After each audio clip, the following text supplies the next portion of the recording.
Hello, everybody, and welcome back to Trekyards. He is Commander Cockings. He's kind of Foley.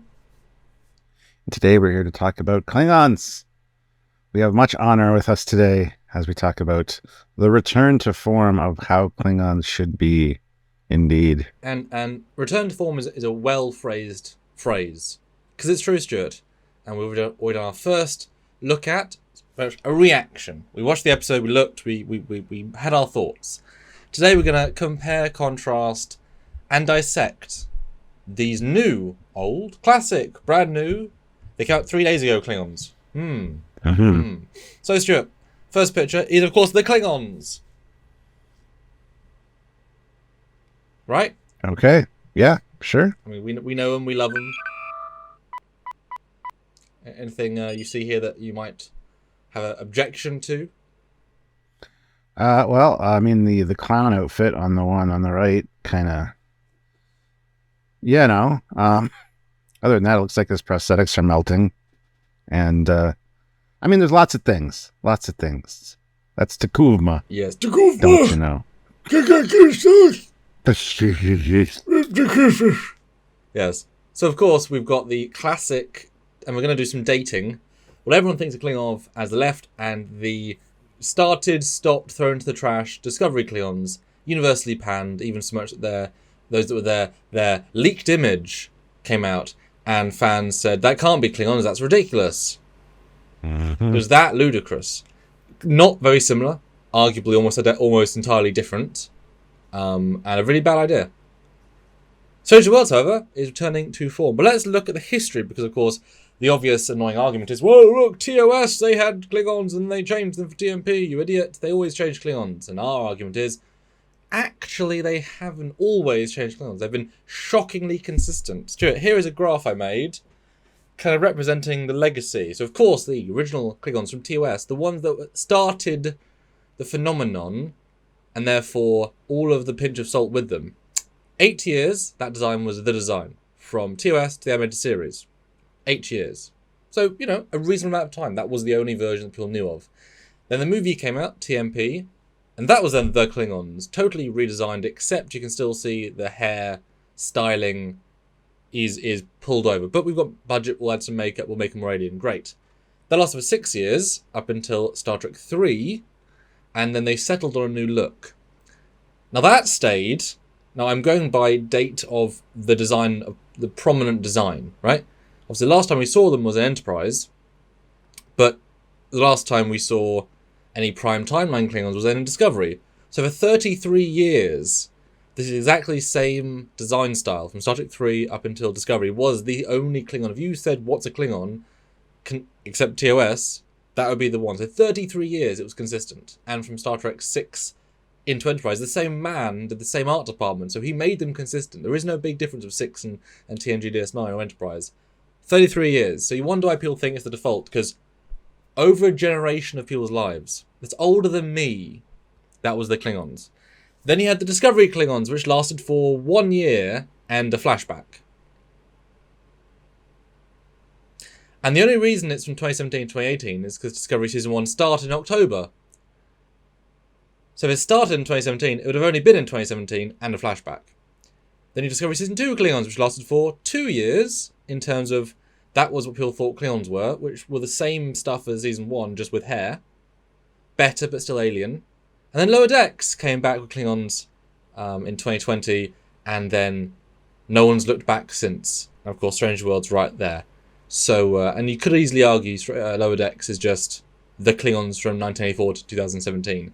So, what do you think now you're seeing dates, times, and consistency value?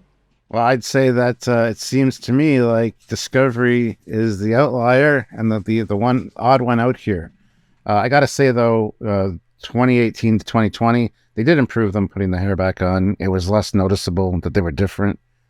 The pictures you chose actually are pretty good because they actually show more of a consistency than we actually got with Discovery, which is odd. I mean, for 33 years, Klingons apparently only had one eye, though. I forgot about that. Bringing 2 eyes back, that was a bold move. It's fair. I don't want to use Worf, okay? Because he'd have changed it. Oh, okay.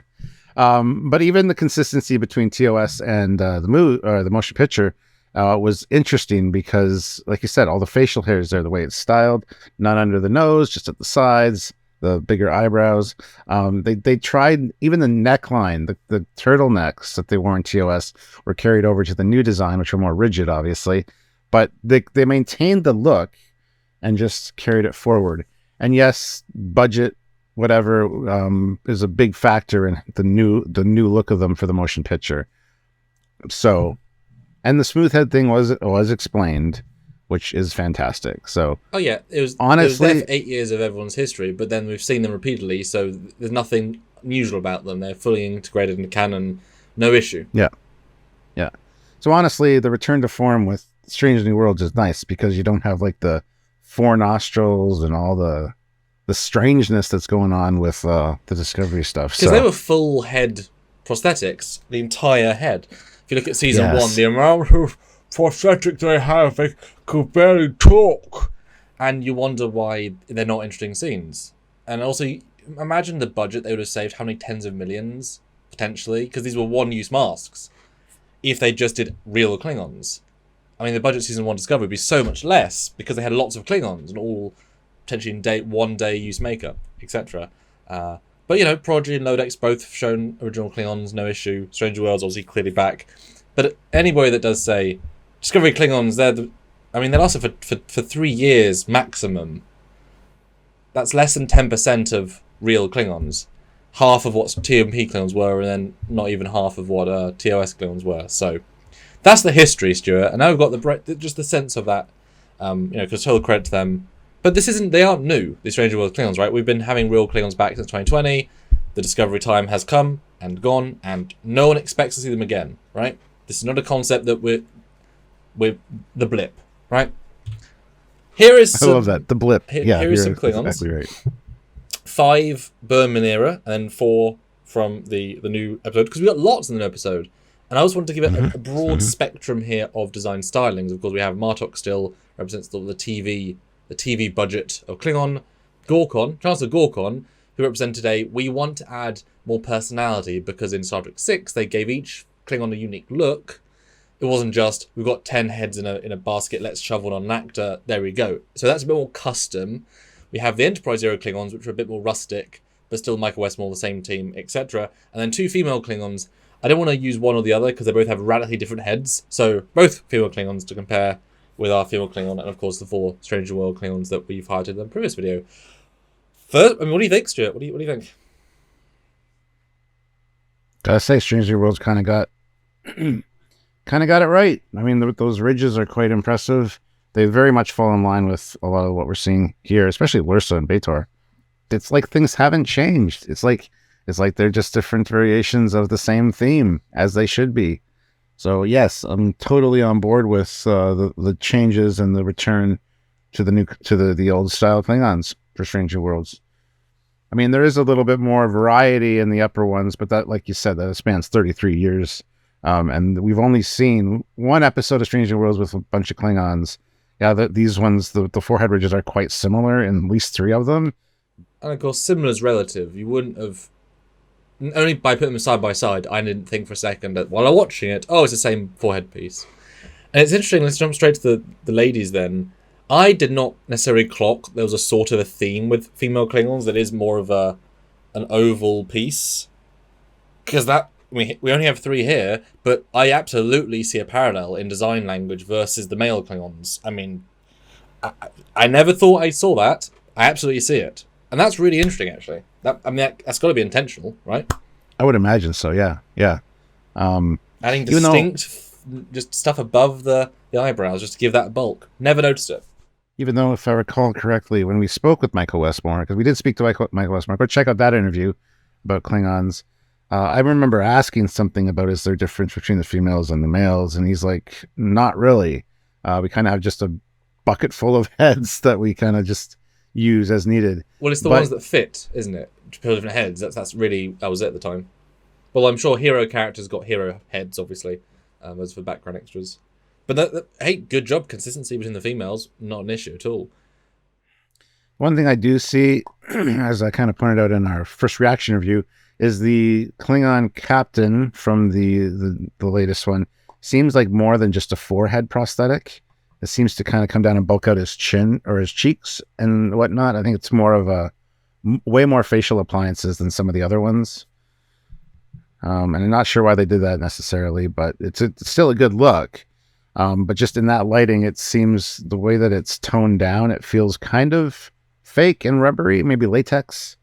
Whereas the other ones, like the first one we saw on the left there, what was drinking with La'an, because of the close-up and stuff, I think was really well done.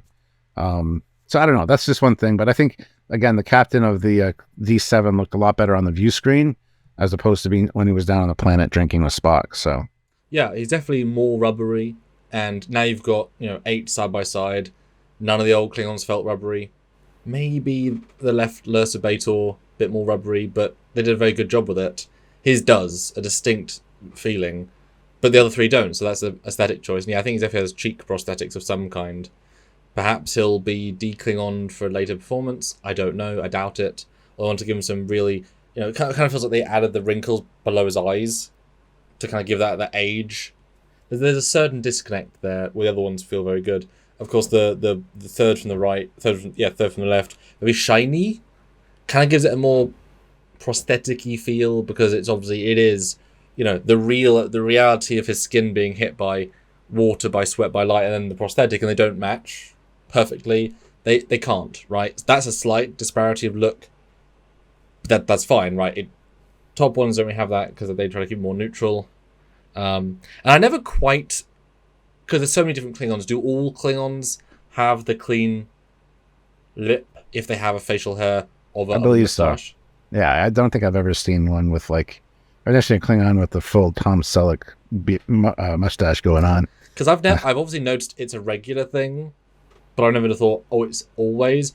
Obviously, you have Gork on here. They try to give him unique vibes, so he's allowed to have his own thing. But the fact that we have five of the others, all with the exact same facial hair, kind of implies to me this many years apart, this many costumes apart, this probably is a common thing, and actually kind of adds, there's an aesthetic, right? It's either a style thing with the Klingons, or they just literally cannot grow hair. Yeah. In this area, like me, I can't grow hair anywhere around here. No, very impressive. And this to me felt like a huge. I mean, we know they're getting a season 3, Stranger Worlds. My hope is that they've already proved themselves they can do Klingons well for what they did. That's earned Stranger Worlds yes, please do more Klingons, develop that, build into TOS, maybe bring in one of the famous 3.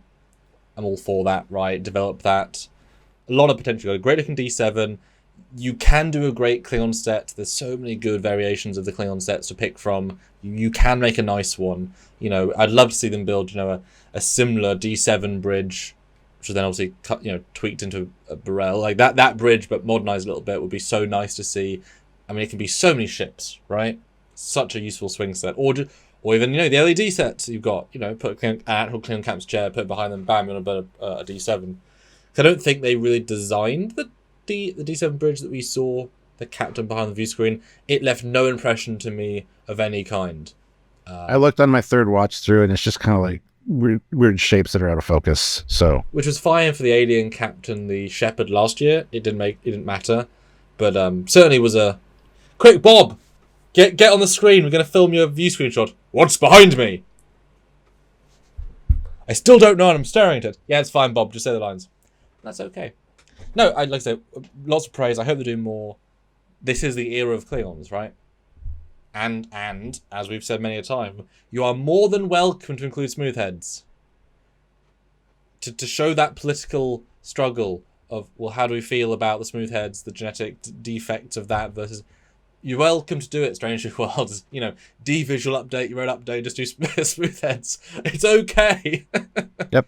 They work quite well in the universe. They're well explained. So there's a lot of stuff you can do with smoothheads. Smoothheads is part of the fun. Yeah, absolutely.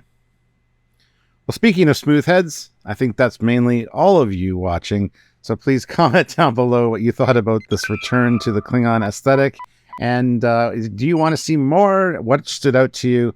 What did we not cover or talk about that you want us to look at? By all means, let us know in the comment section down below. Subscribe to the channel and make sure you hit that like button so we know that you're liking the content that we're providing and that you guys want to participate. And you can participate in many ways. So please come and join us for lives. Not just that, Stuart. There you go. Because while you're here, there's a button. It's a super thanks button. If you like this video, and I enjoyed talking about Klingons, super thanks, any amount, they all go towards keeping us running this show. We've done it for so many years now. We want to keep going through, Lower Deck seasons 4 and 5, and Strange World season 3, and Picard season, Geordie season 1, and Riker season 2, and Worf season 6, all that stuff. Support us if you can, or monthly, if you really want to be a regular contributor and be part of the Space Fleet. Check it out at the end. You can join the channel on YouTube, the join button, or Patreon/Trekyards. Any amount does help what we do here, keep us going, and it's just fun to know we've got support. It means we can keep going and having fun and make the comparisons and do our jobs, Stuart. Exactly. Yeah, exactly. So until next time, everyone, here's Commander Cockings. Got a Foley. Kapla. Blah.